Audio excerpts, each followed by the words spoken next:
So I know I owe you guys a full update, but we are running our first load in the kiln. It's basswood, and it dried really quickly. It was already air dried, and we have been doing this for I think about 2 days now.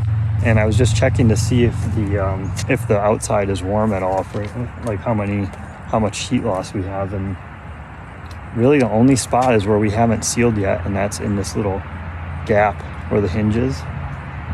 And it's just barely warm to the touch. Everything else is not warm. This was kind of an experimental run because we don't have like the relative humidity sensor hooked up or anything. We just got that in the mail today. So the first day we ran it, I think the starting moisture content was 13%, which happened to be roughly the ambient relative humidity outside. So after the first day, it got down to 6% in the shell and 11% in the core, and that's a really big difference, and that can cause tension set or case hardening or internal stresses. So what we did is we let it rest for I think it was like 8 hours or a day or something, and that brought the core down to 8%, 8.5%, and the shell went up to 6.8 or so.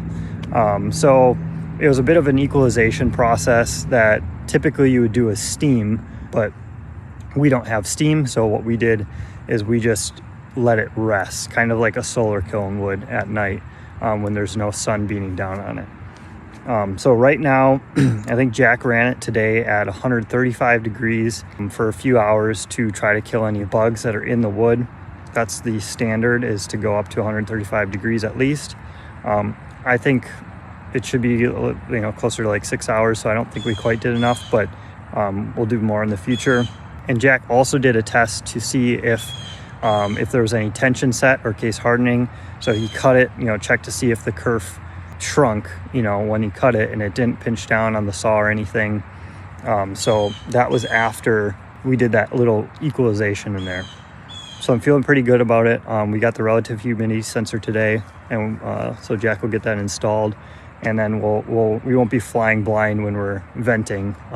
It'll be more of a controlled venting based on relative humidity, temperature, what that equates to in terms of equilibrium moisture content of the wood, and whether or not we're able to reach that equilibrium moisture content with the current temperature and relative humidity. So